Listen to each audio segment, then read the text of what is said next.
Hi everybody, I'm Anna Fisher, and today I want to talk about Henry VIII and Anne of Cleves. I don't exactly make it a secret in my Two Henrys and Two Thomases video that I absolutely loathe Henry VIII with every fiber of my being. But I don't loathe Anne of Cleves. She is easily my favorite of his wives. And I think it's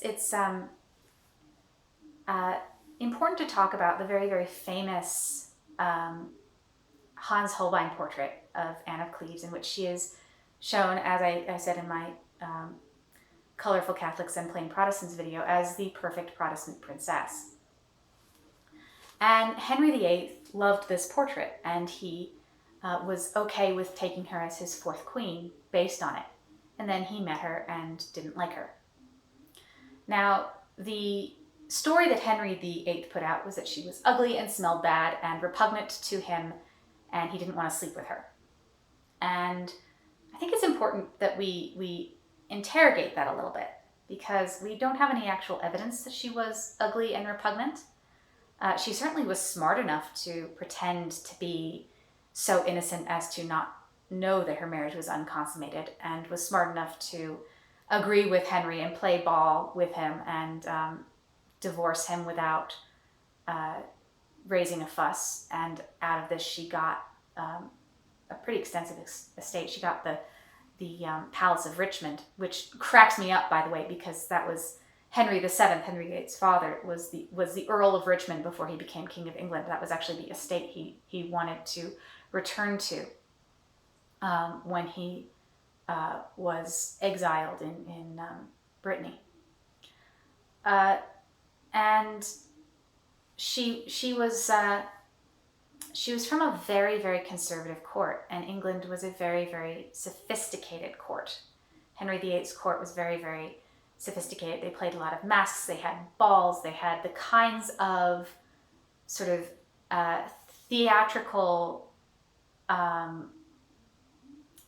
ritualized interplay between members of the court that would have not been something that Anne of Cleves was familiar with at all. And there was one English custom in which the kings of England, or heirs to the throne, who were going to be married, would meet their wife in disguise. And she was supposed to be able to identify them, and this was a sign of true love. And this was something, for example, that Henry VI and his wife Margaret of Anjou did. And it was this well-established English custom that was not always carried out, but very often was, dating back to the Middle Ages.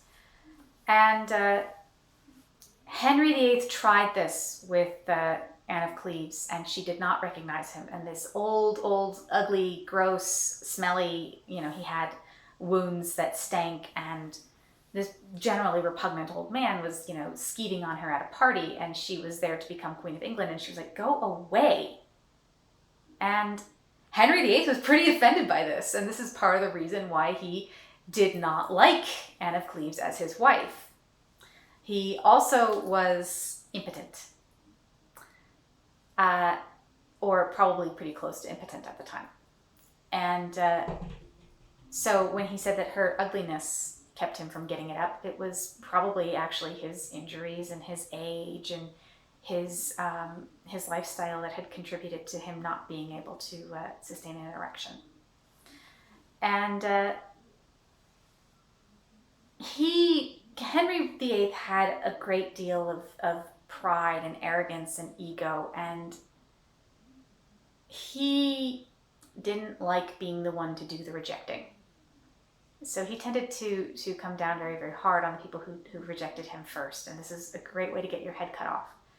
So the fact that Anne of Cleves managed to then play this into becoming a very, very wealthy English landowner with a sizable royal allowance instead of getting her head cut off, I think is a testament to her intelligence and her ability to play Tudor politics, in spite of coming from this very, very quiet, sedate, conservative Lutheran court. So, as somebody who is always trying to make videos for writers, consider, if you are going to have people in political positions like this, consider what it says about a person that they end up being able to play this game, and what it says about them that they don't. What it says about them that they manage to make an early blunder and recover from it. What it says about them that if they're put in a no-win position and they somehow manage to pull out something that might be considered a win, and what they might be willing to put up with in exchange for what they want. Anne of Cleves, the one thing she did not want was to be sent home to Cleves as a failure, and for her brother to be displeased with her in that respect.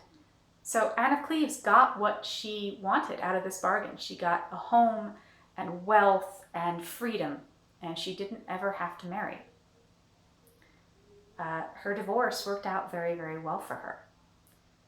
What does it say about Anne, or anyone like her, that they managed to pull through in these circumstances? And what does it say about people who don't? So, if you are going to be writing this kind of character, think about Anne of Cleves.